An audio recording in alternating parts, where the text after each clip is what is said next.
começando mais um Pop Doc Podcast, o seu podcast semanal de música pop. Como vão vocês? Hello. Nessa quarta-feira, não sei se ensolarada, não sei se chuvosa, porque aqui em Salvador depende muito do horário.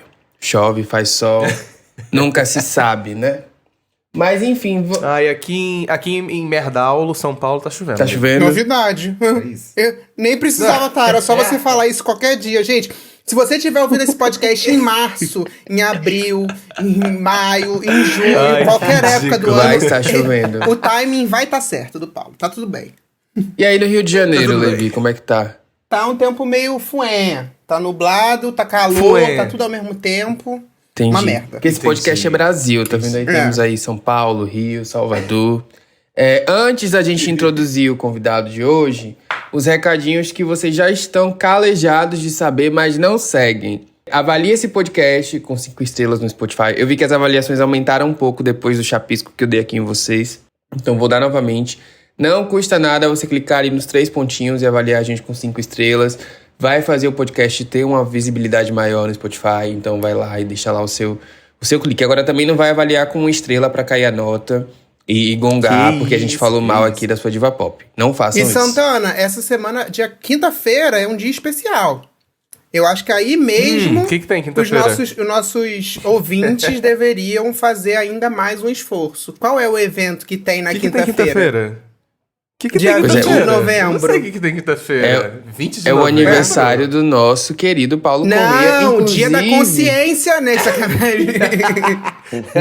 Inclusive, ele nasceu É no meu dia da universe. consciência negra. Pois é, eu acho Ou isso seja, tudo. ouvintes, vocês têm muitos motivos. Ter um pouco de consciência, dar parabéns pro Paulo.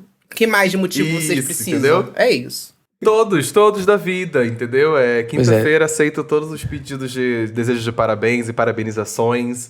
Mandem pix. Deixar Esse é melhor o presente que like vocês no seu podem dar pra podcast pessoa. afrocentrado de música pop, né? Porque aqui Isso, temos exato. negros e Xande Levi, Vai que se tá aí fuder, no... filha da puta. Entendeu? Para de zoar o Clarinho. Para de A zoar o nossa Clarinho. Que house. hoje, inclusive, a gente tem visita aqui nesse podcast. Ai, gente. Par de tudo veio com tudo. Enfim, é isso. Ai, Introduza, veio com por favor, o tudo. nosso convidado, Paulo Corrêa. Vamos introduzir esse convidado que é chique, tá, meus amores? Samuel de Saboia. Seja muito bem-vindo a esse podcast, meu amor. Ai, gente, que prazer estar com vocês. Cheguei na galera certa. Exato. Inclusive, vocês já sentiram o sotaque? Você tá em Pernambuco? Então, agora eu estou nesse momento olhando para a mesma janela que você aqui em São Paulo, Meu Que horror. Deus. sentindo não, este calor, Samuel. muito calor, entendeu? Muito frio, daí abre sol, fecha sol. Ai, E não. aí, estamos aqui, né, olhando para essa cidade belíssima, cheia de Oxi. praia. Eita, que delícia! Olha, gente, eu tô falando que a coisa chique aqui é real, tá? Porque o Samuel é um pintor diretamente, trabalha com artes plásticas diretamente de Pernambuco. E ele já fez aqui exposição em Paris, exposição em Berlim. chique. Inclusive já desfilou em várias marcas internacionais. É um modelo de respeito. E aí não tem como começar de outra forma, a não se perguntando, cara, como se deu e por que você resolveu fazer essa guinada de virar cantor, já ter essa trajetória como artista rodando o mundo, sabe? Então, é aí que tava, né? Eu percebi que eu tava rodando muito o mundo de fora, e aí nesse rodar tanto o mundo de fora, eu tava querendo rodar um pouco mais o mundo de dentro. E eu senti que a música me permitiu isso. Já era uma coisa que eu queria fazer há muito tempo.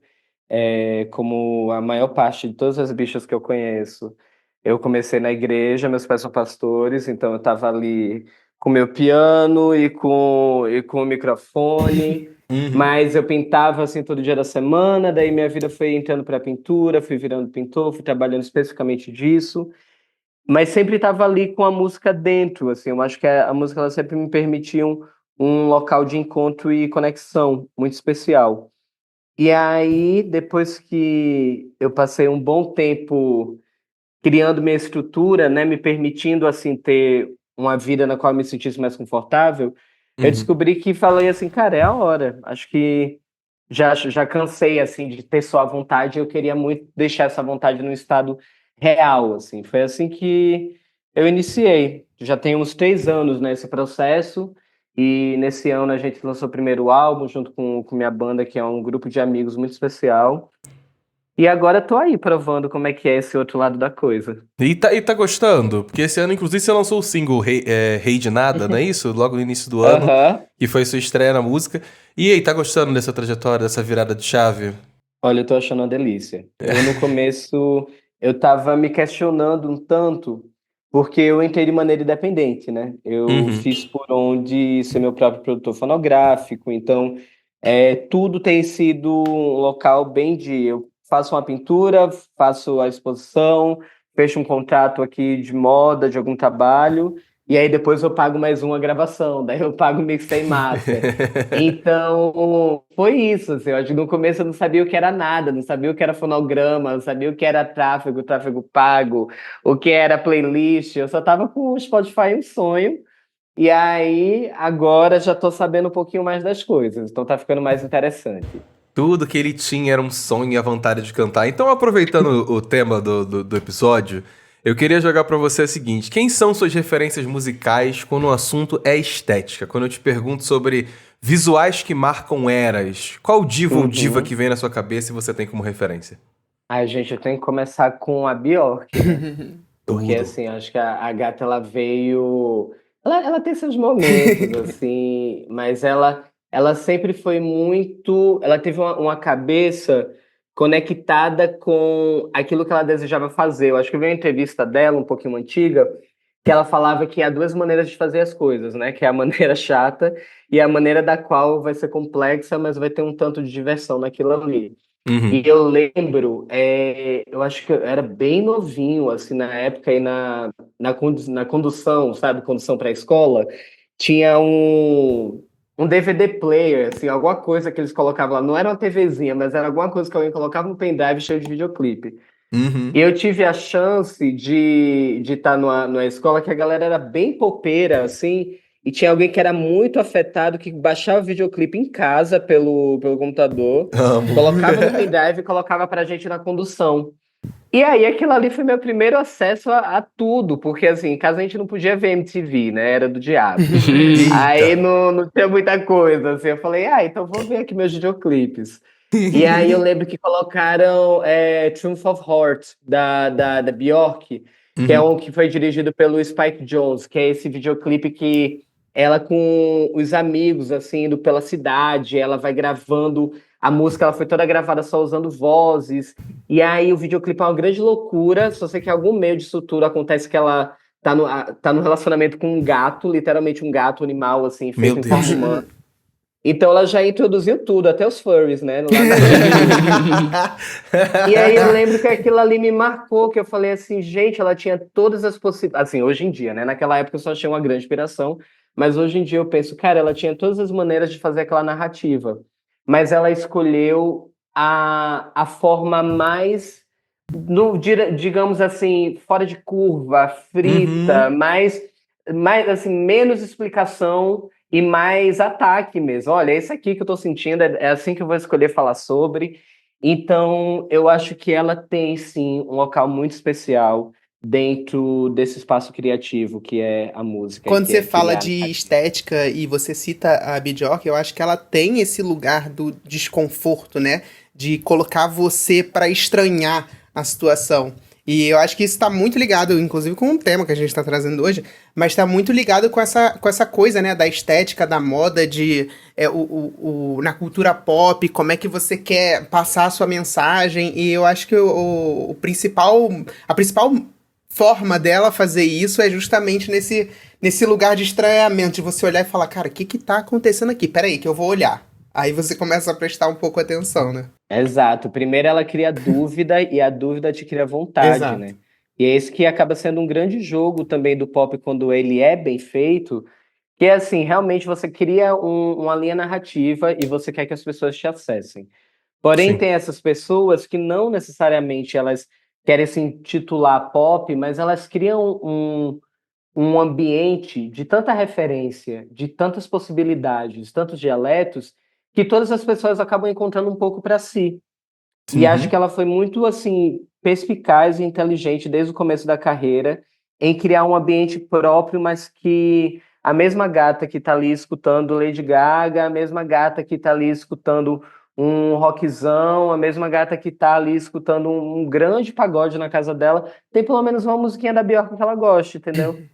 Eu acho que ela foi especial nisso aí. Uma coisa que me chama atenção, eu não sei a opinião de vocês, é até bom começar dessa maneira, que aí vocês podem trazer o ponto de vista de vocês. Mas eu sinto que hoje em dia, quando a gente fala um pouco de pop, e a gente tá falando aqui sobre essas questões da estética, né, dessa marcação de eras, eu sinto que no início dos anos 2000 era uma coisa mais frequente. A gente vê uma artista que ela abraça a era dela como um todo, sabe? Ela vai mudar o cabelo, ela vai mudar o estilo de roupa que ela usa, ela vai mudar a estética do clipe que ela tá entregando. Enfim, eu sentia que isso era mais frequente, a gente via com uma certa... mais vezes, né? Mais artistas fazendo isso e tal. E eu tô sentindo que de uns tempos pra cá isso tem diminuído, sabe? Tem uma ou outra que ainda se mantém fiel a essa questão de trazer eras e tudo mais. Mas eu tenho sentido que tem caído um pouco em desuso. Não sei explicar, não sei se vocês têm o mesmo feeling que eu. Eu não sei se é que era mais frequente, eu acho que ainda acontece com frequência. Mas nos anos 2000, essas mudanças eram mais marcadas. A gente vivia uma era de um pouco mais de exagero. Hoje as pessoas estão mais contidas até nessas escolhas que elas fazem de estética. Porque, por exemplo, a Rihanna mesmo, eu gosto muito de ver o exemplo dela, porque em cada era ela tinha um cabelo completamente diferente da outra. E isso marcou muito, né? Ali nos anos 2000 ela veio com aquele famoso corte da Rated Air, que ela tinha aquele que era o corte das gays, né? Todo Qual mundo já teve um amigo viado gay não que teve tinha franjão da franjinha Rihanna. da Todo Rihanna? mundo. Nem adianta falar que não. Todo mundo tinha um amigo Botava que tinha um química franjão. no cabelo pra alisar e jogava a franjinha de lado, sim. Aí depois ela foi pro vermelhão do Loud, aí depois ela Também teve a Talk foi. That Aí a Talk. Alcione dela. Então, assim, ela foi mudando de cabelo, até porque esses discos eles eram engatados um atrás do outro. Né, pra você ver como as coisas mudaram. Hoje todo mundo sente falta de Rihanna, que tá 10 anos sem lançar álbum, mas teve uma época que ela lançava um álbum por ano, né? Tinha até aquela piada interna de que Natal e álbum da Rihanna todo ano vai ter. Porque ela realmente fazia um atrás do outro. Eu lembro que ela emendou o Good Girl Gone Bad, aí depois teve o Deluxe, que foi praticamente um outro álbum pelo tempo que ela trabalhou. Aí depois teve o Hot Dior, aí depois teve o Loud, e enfim, aí ela foi. Foi até chegar no Anti. Então eu acho que isso era uma forma também de fazer com que essas eras ficassem divididas na cabeça das pessoas, porque ela não demorava muito tempo para lançar coisa nova. E aí ela vinha com essas marcações muito fortes que acabavam sendo mesmo ditando tendência para quem estava escutando e para quem conhecia a Rihanna. Então eu acho que o que aconteceu foi, hoje em dia, as divas ainda mudam a estética para as eras, elas ainda fazem isso, mas existe elas são tímidas, eu diria. As mudanças são tímidas.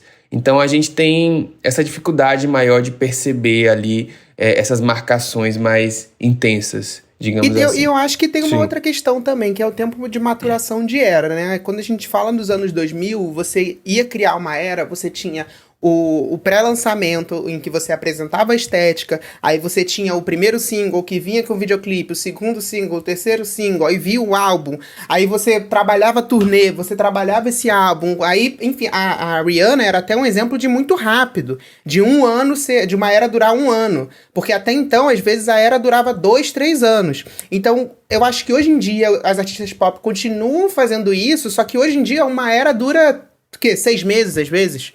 E aí você já tá lançando um novo EP, um novo álbum. Então eu acho que não dá tempo de você maturar tanto essa estética e ficar tão marcado, sabe? Uma coisa que eu ia comentar, eu tava falando aqui da galera da nova geração e tudo mais. Uma cantora que teve assim um movimento, teve um rebuliço, assim, digamos, em que ela fez uma marcação estética bem grande nos últimos anos, assim, e é da nova geração, foi a Billie Eilish, em 2021, quando ela chegou com Happier Than Ever, que ela fez questão de primeiro ficar loira, ela resolveu fazer essa mudança capilar dela, mas ela também adotou um outro lugar com relação à postura das roupas que ela usava. Eu lembro que isso foi uma questão muito grande, né, dentro da fanbase dela principalmente, porque ela sempre se vestia, né, e aqui a questão de roupa mesmo, com essas coisas mais tomboy, sabe, uma coisa mais roupas largas e blusão e bermudão. Ela não abandonou, obviamente, essa estética por completo, ela ainda revisita isso. Mas eu lembro que assim que ela saiu esse projeto, assim que ela tava trabalhando essa era dela, inclusive veio uma capa, né, de revista da qual ela já tava, que ela tava com menos roupa, sabe, tava alguma coisa, se eu não me engano era isso, tava de top, tava de sutiã, um negócio desse. E foi uma coisa que os fãs falam assim, meu Deus, ai, a Billie Eilish agora tá mudando a estética dela. E eu acho que foi uma marcação muito importante porque... E aí tá atrelado com um pouco do que ela queria trazer na época e nos motivos que ela queria trazer também de mudança estética, foi justamente dela poder falar sobre o corpo dela. Que dentro do projeto, inclusive, tem músicas que falam sobre esse lugar. De ser dona do próprio corpo, de como ela se sentia objetificada em certo ponto, justamente por ser uma menina nova e tá entrando na indústria musical e tudo mais. Então, acho que é um dos exemplos recentes, assim, que me chamou a atenção, que eu lembrei aqui Verdade. agora, falando justamente dessas questões estéticas, de mudança de postura mesmo, que ela foi uma mudança geral para além da música e de clipe também. A Katy Perry também teve uma palhaçada dessas, dela pegar e queimar a peruca azul na era Teenage Dream. Eu lembro de assistir esse teaser. E aí as pessoas ficavam tipo, ai, agora ela vai matar a Katy Perry palhaça. Vem aí a era séria da Katy Perry. E ficou nisso mesmo, porque foi só aquela queimada de peruca e acabou. Ela adotou o cabelo preto, mas continuou palhaçona. E tudo bem também, eu adoro esse jeito da Katy. Mas foi uma marcação, foi assim, uma forma de encerrar a era Teenage Dream, que era toda coloridona, toda pin-up ali. O Samuel lembra dessa época, Samuel? Eu lembro, mas eu perdi tudo com essa mulher depois do hambúrguer, né? Falar assim, te entendo, meu amor, mas eu vou ficar assistindo você ir pro espaço daqui de casa. É a nossa palhacita, cara. Eu amo, eu não aguento, cara. Mas eu gosto dessas coisas, assim, por mais que seja extremo, quando vem um exemplo desse, que você choca, por mais que seja um hambúrguer, mais ridículo que isso pareça, me traz uma sensação tá, estamos falando pelo menos de moda, de chocagem. Acho que a Lady Gaga, por exemplo, traz muito isso, né? Quando ela chegava, né, pelo menos no tapete vermelho, agora recentemente também ela voltou um pouco nessa estética. Quando você chega num tapete vermelho de um Met Gala, num tapete vermelho de uma premiação, e todo mundo para entender o que você tá fazendo, você tá fazendo uma performance, basicamente, eu acho isso genial. E é isso, por mais que o hambúrguer seja uma coisa ridícula, você olha e você fala, meu Deus, tá, chocou, eu lembro disso até hoje, basicamente. Exato. Eu acho que a gente fica feliz pelo esforço, né? Você sente que, assim, você tá dando seu tempo e seu dinheiro pra essa mulher. O mínimo que você quer é que ela ali continue criando o que ela tá criando, mas também que ela entretenha, porque eu acho que volta pra esse lugar do espetáculo também. Né? A Lady Gaga tem esse videozinho incrível que ela saindo de algum evento, ela tá com esse look meio múmia, umas coisas meio bege, assim, saindo do corpo, e aí alguma fã grita assim, Lady Gaga, o que tá acontecendo? Você tá triste? Para de chorar, você tá triste, você tá chorando, assim, eu não tô triste, isso é moda. E aí eu acho sensacional, tipo, é isso, sabe? Ela tá ali pra entregar esse personagem do começo até o fim, assim, ela conseguiu isso com art pop, mas ninguém gostou, infelizmente. Eu tô aqui até hoje esperando por esse show. Mas é isso, né? A esperança é a última que Lembrando morre. que a gente tem um episódio onde abordamos a moda no pop. Esse episódio, inclusive, vai ser uma interseção com o que a gente tá falando aqui. É o 029 com a Marina Santelena do podcast Wanda. Então, é muito interessante também. Se você não tiver escutado, vai lá escutar. É um dos... Vai lá escutar que a gente, inclusive, faz recortes bem específicos e interessantes sobre peças de roupa que são icônicas, né? A gente foi bem certeiro nessa. Ô Samuel, eu vi uma entrevista sua em que você estava falando um pouquinho sobre as suas referências, como por exemplo, David Bowie, e eu acho que ele é um bom exemplo quando o assunto é estética, né? Revisitada, assim. Aí ele criou um marco, né? Eu acho que o lance do David também é que ele tinha essa questão de se posicionar enquanto cantor, mas sem esquecer da sua função principal enquanto artista, né? Ele estava ali pensando em emplacar e vender e tudo mais, mas o Bowie, ele se jogou em tudo ali que se aparecia, né? Ele estava nos filmes, ele estava no teatro, ele estava escrevendo, ele estava pintando. Eu acho que é uma coisa que antigamente era muito facilitada até, tinha uma tranquilidade da conservação desse tipo de coisa, dessa maneira de ser, onde hoje em dia as pessoas são muito forçadas a escolherem uma coisa, né? Os artistas, eles têm que, se você é cantora, você é cantora. Se você é cantora pop, você é cantora pop. Se você é cantora pop, você não faz isso aqui. Você não faz rock, você não faz R&B, não. E eu vejo, por exemplo, vamos linkar com alguém que eu acho incrível nesse local de direção e escolhas visuais, que é a Urias aqui no Brasil, que tem sido um trabalho assim extremamente bem feito, extremamente meticuloso. E essa maneira que ela fez para poder transformar a Urias que já estava acontecendo nessa Urias que é muito mais próxima a ela enquanto pessoa, né, enquanto artista, foi genial, porque ela soube trazer o público dela para perto, ela colocou todo mundo ali, vamos dançar, vamos curtir, vamos cantar em inglês, e aí daqui a pouco ela fez assim, tá, mas e aí, quem que eu vou ser agora, Uhum. né? Como é que eu continuo essa aqui minha história? E aí ela teve um acerto muito grande, foi chamar a Odd para fazer a direção, e a Odd é uma pessoa que eu conheço, assim, há muito tempo, é uma amiga que acho, assim, de um trabalho magnífico, que já tinha um olhar por ser um artista, né, a Odd fazer filmes, fazer exposições, trabalhos, assim, realmente com foco muito grande em arte, e ela soube manipular essa história, né? O David, ele fazia isso com o que ele cantava, mas ele fazia isso a partir dos filmes, a partir da escolha imagética, a partir daquilo que ele ia apresentar no teatro em Londres. Eu acho que fica muito interessante quando os artistas não correm dessa vontade de ser mais, né? E quando essa vontade de ser mais, ela não é interditada pela falta de dinheiro, por exemplo, que é algo que Sim. acontece muito, né? Por exemplo, Uhum. sei lá, a gente tem nos Estados Unidos a Addison Rae, que ela fez o que fez, mas também porque ela tem uma máquina financeira ali atrás. Uhum. Ela saiu Uhum. ali do TikTok, que você ficava assistindo e ficava assim, ai meu Deus, coitada. E aí ela chamou o Mel Ottenberg, que é quem cuida da Interview Magazine, e aí o Mel trouxe toda assim, uma linguagem de moda, e a Dara, que é a stylist, colocando ali, toma roupa, toma roupa. E aí a Dara é a mesma stylist da Hunter Schafer, por exemplo. E aí já tem outra comunicação, outra maneira de embalar o pacote. Sim. Então, vira muito essa coisa também do que é genuíno, né? Do que é pessoal, do que é a história da pessoa e daquilo que é alcançado devido a dinheiro. E eu acho que Uhum. os próprios fãs percebem e eles entendem quando algo é genuíno ou não. Você trazendo a Urias agora, inclusive, eu acho que tocam nesse lugar, sabe? De que poderia ter caído num lugar muito convencional de pop, principalmente digo Uhum, aqui da sonoridade que ela tava vindo apresentar pra gente, sabe? Tipo, desde o Her Mind, ela tava vindo num lugar muito popzão, uhum. underground, trabalhando muito em inglês. Então, quando ela vem com o Carranca, eu acho que foi uma decisão, e é um excelente exemplo nacional e recente desse ano, no caso, que a gente tem de como trabalhar a estética faz toda a diferença, sabe? Tipo, ela resolveu revisitar, tipo, usar outro tipo de cabelo e resolveu trazer um artista plástico pra fazer a capa do álbum dela e o styling dela mudou. Inclusive, esse final de semana, a gente tá gravando aqui na terça-feira, no sábado passado, ela fez o show no Festival da Baticu e acompanhou ela tem um tempo e dá pra ver que, tipo, a dinâmica dela de palco, a dinâmica dela de figurino, tanto pra ela quanto Uhum, pro balé uhum. dela, foi totalmente revisitado pra estar em outro lugar e vender um outro pacote, sabe? Um outro Sim, lugar sim. artístico pra Urias e funcionou. E funcionou, tá, gente? O show dela tá babado. Quem deve ter visto aí os vídeos viralizando dela fazendo referência a Virgínia A Fonseca e El Virgínia, Chan. Então, ela exatamente. fez mesmo, gente. É muito legal a gente ver essas estéticas marcadas, assim, né? Que a gente consegue olhar para um artista e reconhecer exatamente a era que ele tá, o que ele tá querendo comunicar. A gente chegou a citar recentemente a Lady Gaga, né?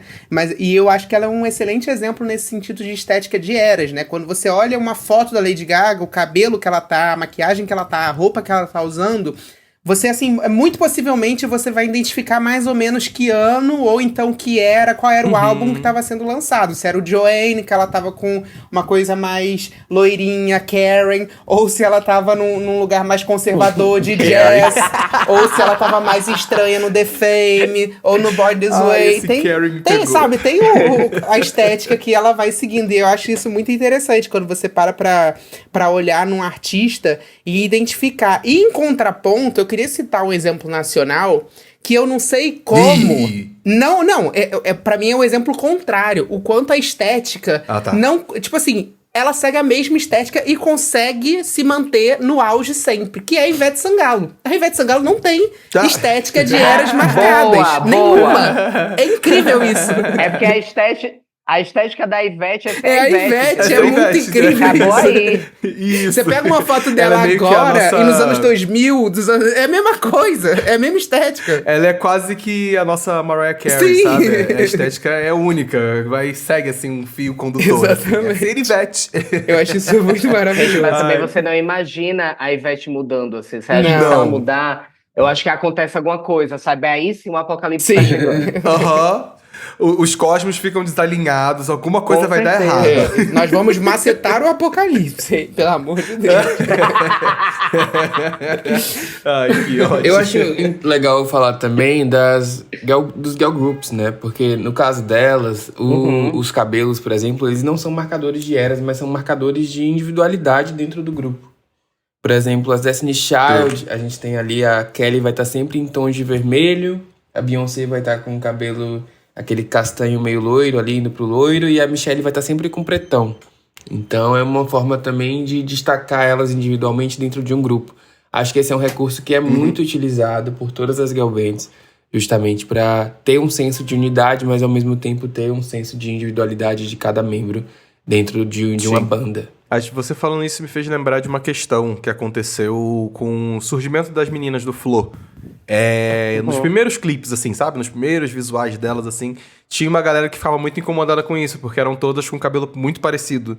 E aí, quando você corta pra elas fazendo o lançamento do álbum delas, quando você vai ver a capa do álbum, o cabelo de cada uma está completamente diferente do da outra, sabe? Um é vermelho, curtinho, o outro é liso até a bunda, o outro é cacheado, não sei. E eu acho que você tem um ponto muito importante aí pra galera poder identificar mesmo, sabe? Olhar, bater o olho e falar assim, cada uma tem a sua particularidade. E deve ser muito individualidade. difícil, né? Você seguir uma mesma estética com pessoas diferentes e conversando, né? Tipo, por exemplo, o Fifth Harmony, que não fazia isso, no caso, que não conversava nada com nada. Mas, por exemplo, hoje em dia, o Cat's que são 6 meninas e, tipo, elas conversam entre si, embora cada uma tenha uma estética completamente diferente da outra. As 6 se conversam esteticamente. Eu não sei como consegue fazer isso, mas dá super certo. A terapia. Exatamente.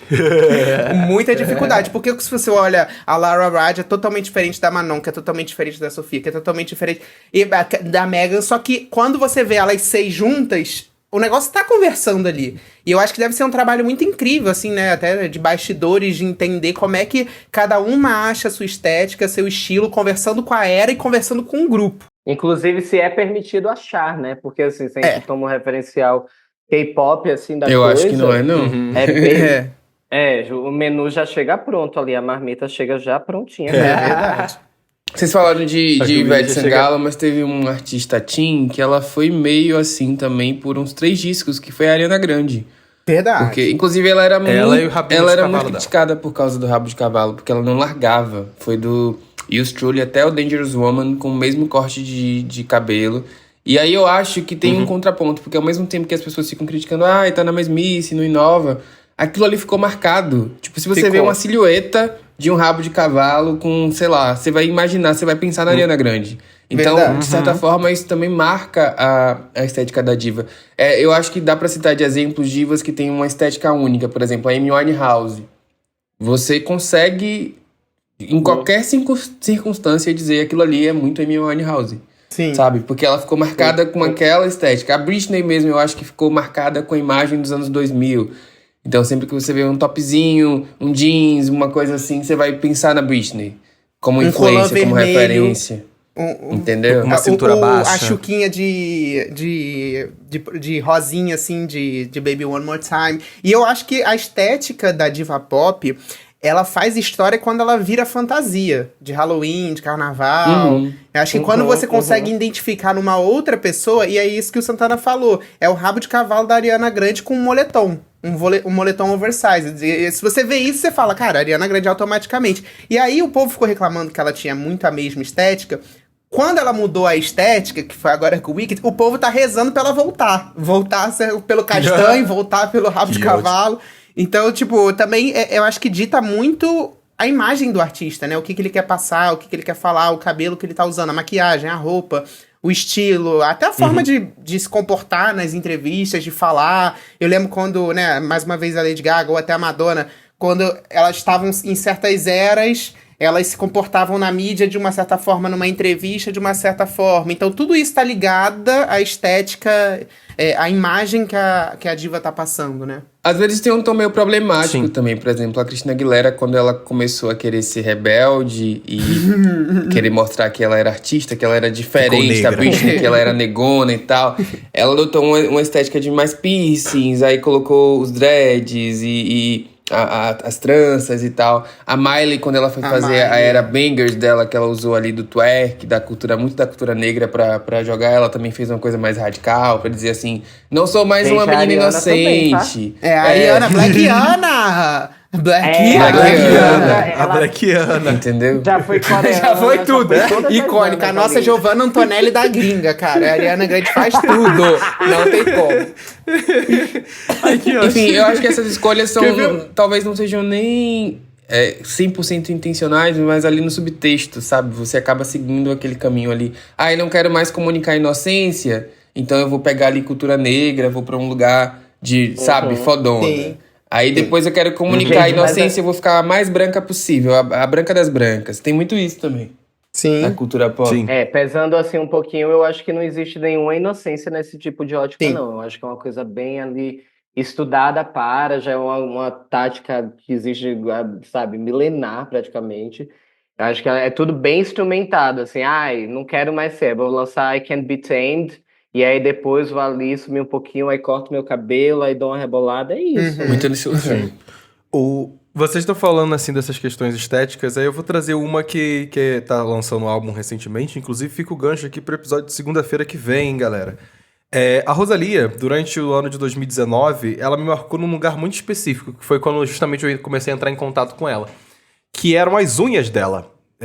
Ela fez uma sequência de singles seguidos de clipes, aqui eu tô falando de Fucking Money Man, Auto Couture, Com Altura, com J Balvin, do qual ela usava as mãos como uma questão estética dela, porque justamente por causa dessa bagagem dela de vir de Barcelona, de falar de cantar e estudar o castelhano, que a dança é feita com as mãos, ela foi uma artista que durante esse período aí de 2019, até mesmo na música que ela lançou com a Tokisha, nos visuais, assim, ela se identificava muito com esse lugar das unhas, sabe? Da mão, do jeito de trazer.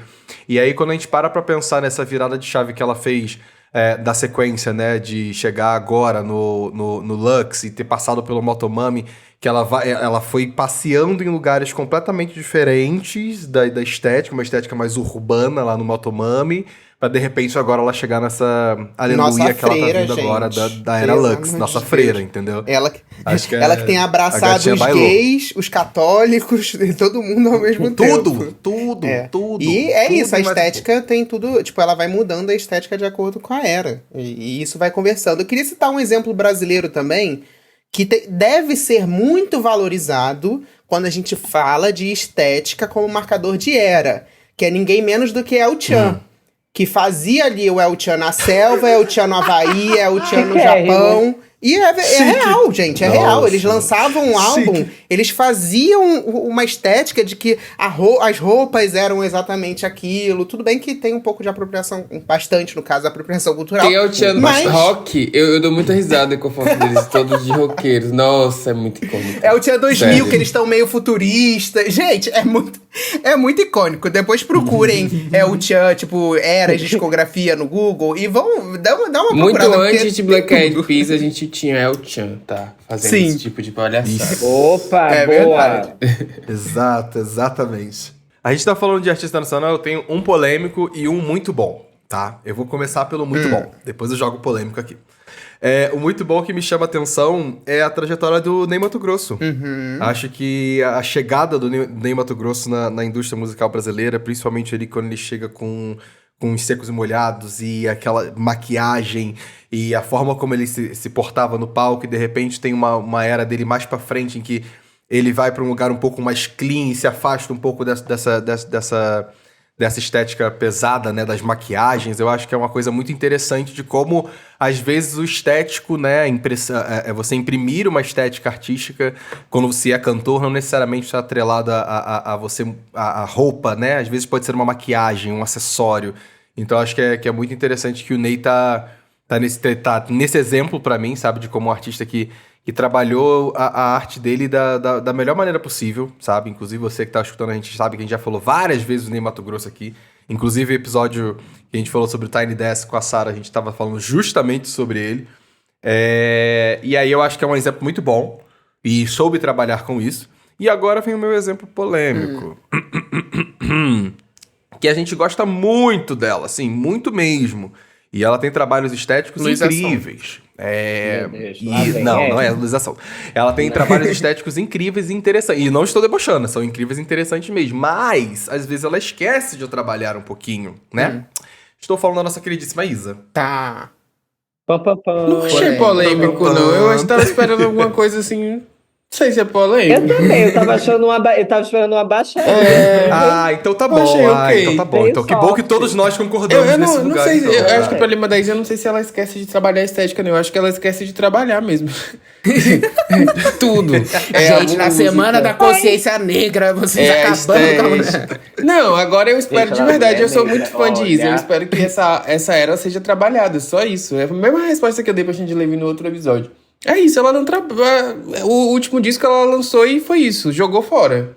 Não teve mais clipe, não teve performance, não teve nada. Então fica difícil até avaliar, assim. E aí fica um exemplo interessante, porque ela tá fazendo essa mudança estética também no quesito de styling, né? Principalmente pra essa era que tá vindo, tá, gente? Que ainda vai sair.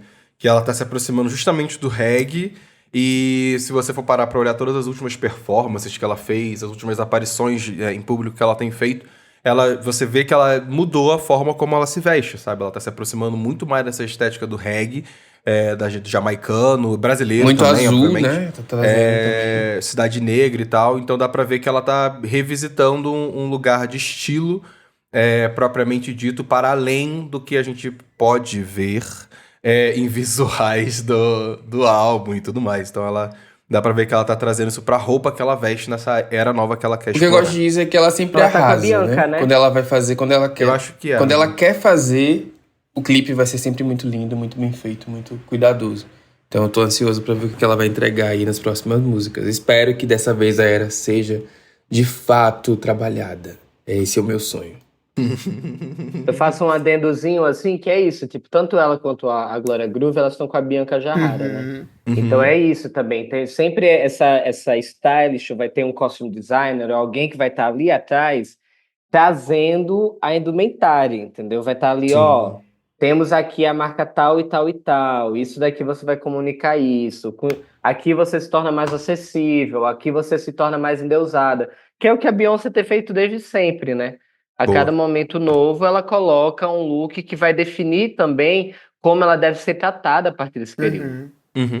Sim. E quando dá pra você ver. junta Bianca Jarrara com Felipe Sassi, aí que é justamente com Glória Groove e Isa, isso sendo um exemplo muito bom, é um exemplo muito bom de estética marcante ali, de videoclipes, de eras e tal. E assim, nós somos gays de diva pop, do Twitter, que a gente gosta de comentar, a gente gosta de estética, a gente gosta de ver. Então, sim, sentimos falta que a Isa trabalhe ali a sua era, né? É verdade, é uma crítica Ao mesmo tempo pertinente. que ela facilmente tem provavelmente a melhor, não vou dizer a melhor, mas uma das melhores videografias do Brasil, assim, na Sim. música pop. Muito Sim. fácil. Tá, é da Isa, então É uma disputa talvez boa. menos seja mais também, talvez trabalhar pouco, mas quando trabalhar, entregar, Seja muito seja bom. muito bom, né? Uhum. Tem isso. Samuel, a gente tá falando muito sobre esse lugar de como o stylist ele ajuda, e você trouxe muito bem o ponto de como a forma como o artista se veste, ela posiciona ele no mercado para as pessoas, né? De ser acessível, de não ser acessível, de, enfim, tá próximo de um gênero musical ou não. Você como artista independente, você sente que o estudo que você teve de moda, o trabalho que você teve de moda, foi uma bagagem essencial para você conseguir estudar e entender a imagem que você quer vender para as pessoas? Eu acho a moda ela me colocou perto de coisas que eu considerava talvez impossível, assim, quando eu era mais novinho. Eu tive uma grande imersão por uns 4, 5 anos com o Rafael Pavarotti, que é meu irmão de vida. E com o Rafa a gente morou junto em Londres por um tempo e eu ficava ali meio que ajudando em tudo, assim. Ia pro set, ajudava na direção, ajudava na foto, ajudava em todas as coisas. E nisso eu acabei me envolvendo com essa galera que estava fazendo um grande trabalho, assim, de retomada da moda e trazer a moda para esse local realmente de trazer uma ideia e uma história à tona, de contar o segredo do mundo, um olhar a partir da roupa. Então eu vi muita coisa massa, né? Eu acompanhei o processo das fotos da Beyoncé, de quando o Rafa estava criando as primeiras imagens assim desse álbum. Então foi muito foda ver de perto é, como que a roupa ela servia no fim ela servia a tudo. Não é só a roupa que você tá ali, é a roupa que já foi usada, né? Tem essa coisa do archive fashion. Então é isso, tipo um artista do agora. Por exemplo, a Megan Thee Stallion, ela colocar um look que pertenceu a Lil Kim é uma maneira dela falar que eu também sou parte dessa linhagem. Sim. Então, vou trazendo de novo o exemplo da Edison. Ela teve um shooting recente para W Mag, e aquele Grant colocou nela uma camisa que era do Queen. Nossa, esqueci o nome do Queen. Qual é o nome Fred dele? Mercury. Do Do Fred Mercury. Isso, que era do Fred Mercury. Então, colocou ela num local, tipo assim, não tem nada a ver com a história dela, mas ao mesmo tempo traz essa coisa assim, poxa, por que é a Addison Rae que tá usando a camisa do Fred Mercury? Qual o link? Qual a importância disso? Então, existe a coisa da roupa para avisar aquilo que você está a fazer, mas também existe a roupa para informar o outro de quem você é. Eu acho que é nesse lugar que eu tenho habitado mais, porque assim, no fim não é sobre a marca, não é sobre o corte ou a qualidade da indumentária, mas é aquilo ali significar algo para quem é enquanto você, enquanto personagem, enquanto corpo, enquanto artista. Tipo, pra mim, sei lá, não importa se tá frio ou calor, eu gosto de ir no palco sempre com uma coisinha que mostra ali o braço, que eu quero mostrar que eu dei meu pump na academia. Santana também se Mas- identifica. Santana se identifica, exato. Então eu acho que é isso, é tipo, eu aprendi vendo, né? Eu aprendi tocando em tecido, eu aprendi shooting. A gente, no período lá, criando moda juntos, eu fiz uma coisa que foi muito foda, que foi a British Vogue falando sobre a Amazônia, então foi um trabalho muito absurdo. As campanhas da Dior, então assim, ver essa coisa no alto luxo, dentro de um cenário tão específico, no fim das contas te ajuda a escolher se essa camisa branca é melhor do que a outra. Então, eu acho que é também saber brincar, assim. Eu acho que eu brinquei muito com os acessos que eu tenho tido devido a meu trabalho, a minha vida. Mas eu sinto que eu tô fazendo só uma grande universidade, no fim das contas. Sim. Sim, exatamente. Eu falei que era chique, gente. Eu falei que o convidado era chique. Dá licença, ele é muito dá chique, licença. Eu acho que essa acredito. reflexão Dá aí, licença. ela foi uma síntese justamente pra gente jogar pra audiência e perguntar também qual era, aí, em termos de estética visual, de uma artista pop te marcou profundamente, né? Qual você acha que é um mico, qual você gostou? Conta pra gente nos comentários e aí também conta se vocês concordam com o que a gente trouxe aqui de exemplos de bons usos ou até de mau uso, talvez, de uma estética na cultura pop. Não, deixa eu só citar uma artista que, se não a Gen Z aqui que tá ouvindo, deve estar gritando desde o começo do episódio, que a gente não citou, e eu acho que ela faz o uso da moda como estética, performático, e ela bota esse assunto na mesa, querendo ou não, as pessoas gostando ou não, que é a Chappell Rowan, que é uma artista que, recentemente, ela meio que entrou aí no mainstream dessa forma. Ela colocando a moda como performance. Caiu? Acho que caiu. Levi? Eita. Acho que Foi a ele Chappell caiu. Rowan. A Chappell Rowan, você viu, né? Foi ela. Foi ela. Tá ela vendo? puxou Ela o não cabo. gosta de fotógrafo, ela tá vendo? Foi lá e cortou a internet.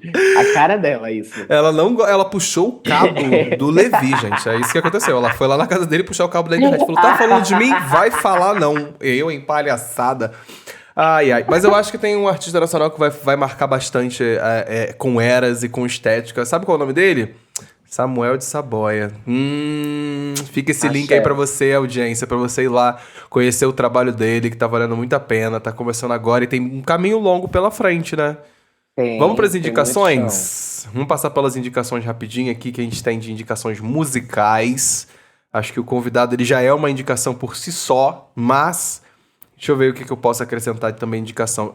Queria lembrar pra vocês, audiência, você aí que é fãzinho da Robyn, então, ela lançou um single novo semana passada, chamado Dopamine, e veio já com clipe. E é bem aquele clipe, a cara da Robyn. Literalmente a cara dela, tá, gente? É o tempo todo ela dançando no estúdiozinho, a câmera fechada num close ali, naquelas musiquinhas que ela sempre faz, que são uma delícia a gente ficar escutando em casa. Então, fica essa indicação aí pra vocês da Robin, que eu acho que foi um lançamento bem gostoso. Eu queria só comentar rapidamente, já que a gente não vai ter um episódio sobre o Grammy Latino, né? Acho que a gente fez um episódio de indicações ao Grammy Latino com apostas e acertamos a Isso. maioria, inclusive, delas. Fiquei muito feliz Uhum. com as vitórias da Lineker. Acho que é um momento realmente de consagração desse projeto do Caju. A gente teve Baiana System e Lued Luna também ganhando prêmios. E o Dominguinhos, que foi meu projeto fave desse ano também. Fiquei muito feliz ali Foi que o tudo. João Gomes, o Mestrinho, e o JP levaram esse Grammy pra casa. Gostei demais das indicações. Gostei também dos artistas revelações que se apresentaram, tipo a Suede Nunes, que eu sou apaixonado. Acho que ela entrega muito. Ela fez uma apresentação maravilhosa. A Raquel tava lá também. Enfim, curti bastante tudo em relação ao Grammy Latino. Espero que continue assim. Que esses prêmios continuem sendo não só um sintoma óbvio de sucesso comercial, mas também de artistas que estão fazendo música brasileira genuína ali, mesmo que não estejam no topo das paradas, né? Porque a gente sabe que a gente tem um topo dos streamings dominados aí pela música sertaneja, enfim. Exato. Acho que é isso. Temos umas indicações boas.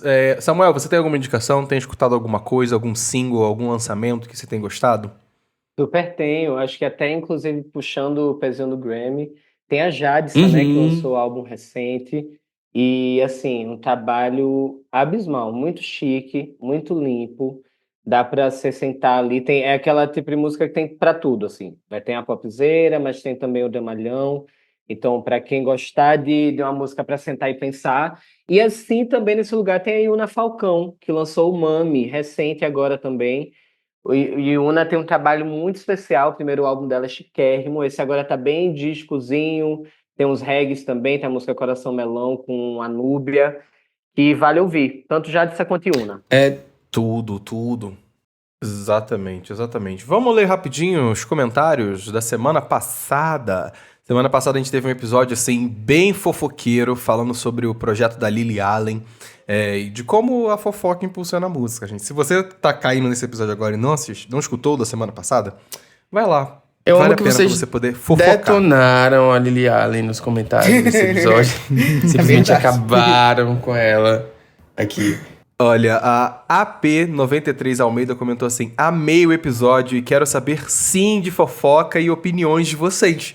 Porque o episódio passado foi recheado de fofocas pessoais que os Alexandres resolveram trazer, né? Vamos TV Fama. Foi um TV Fama 100%. O Marcos 100%. falou, gente, como assim a Selena não sabe cantar? Acho que ele tá escutando a Valéria Almeida. Inclusive, a gatinha teve música indicada ao Grammy. Então, Marcos, ela pode ter música indicada ao Grammy, porque no estúdio ela consegue ali cantar, ter uma produção, mas ela não é uma boa cantora. E aí eu não vou dizer que ela é pra te agradar. É basicamente isso. Ela não é uma boa cantora ao vivo, ela não tem Ele uma adora performance tretar. que preste, assim, não consegue manter a afinação. Ela é uma artista, de fato. Ela é uma artista, ela pode ser indicada ao Grammy. Mas que ela é uma boa vocalista, não acho. Essa é a minha opinião.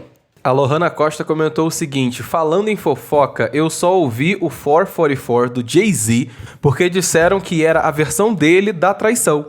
Mas aquela música que ele pede desculpas repetidamente me dá uma raiva. Até hoje eu não perdoei ele. Lohana, é Fofoqueira, difícil, né? Lohana. A gente não perdoa, mas a Beyoncé tá lá. Ela foi fofoqueira, ela foi ouvir o álbum só pela fofoca. Só pela o Lucas fofoca. More2K, ele comentou assim, tá bom, Alexandre Santana, eu avaliei 5 estrelas, não me custou nem R$1. Tá feliz? Tô Sim, muito feliz. tá feliz. Muito obrigado, Lucas. Você fez meu dia, de verdade. Pronto. E teve episódio do Fragmentos também, que o povo foi lá nos comentários também pra rechear. Teve muita gente concordando, tendo a mesma sensação que a gente. Teve gente xingando, dizendo que era um absurdo o Paulo falar que chamar esse álbum de vilã 2.0. Aí sempre tem, né, a galera que concorda, a galera que xinga, a galera que fica com ódio. Tem o Josh Avelar que pediu o review do Lux da Rosalía. E aí... Vai Vem vir aí, semana que próximo vem. episódio do Pitch Doc, semana que vem. Se Deus quiser e tudo der certo, o Lux da Rosalía. Esperamos o play de vocês. Exatamente. Olha, meus amores, é isso. Você quer deixar seu comentário, seu elogio, pode ir lá no nosso @DocPopcast no Instagram ou usar aí sua plataforma de áudio, Spotify, para você poder comentar com a gente, conversar, trocar uma ideia. Pede um review, faz um comentário, elogia alguém, me dá parabéns. Você que sabe, a escolha tá nas suas E se mãos. quiser saber mais do trabalho Samuel. do Samuel, como é que faz? Isso. Então, gente, eu tô no Instagram, @Samuel de Saboia, Spotify, só colocar Samuel de Saboia. E se preparem, porque tá vindo mais. E tá vindo uma galera muito foda. Agora você Ih, colocou o sarrafo gosta lá em sim. cima, a gente só espera era com estética, investimento, tá ferrado. Tá vindo aí, o dinheiro tá saindo do meu bolso. Olha, mas ele tem. É isso aí. Samuel Saboia e Ludmilla como? Se bancando. E é isso. Um beijo, gente, até semana que vem. Beijo, Tchau, tchau. beijo, Selenators. Beijo, meus amores. Até mais.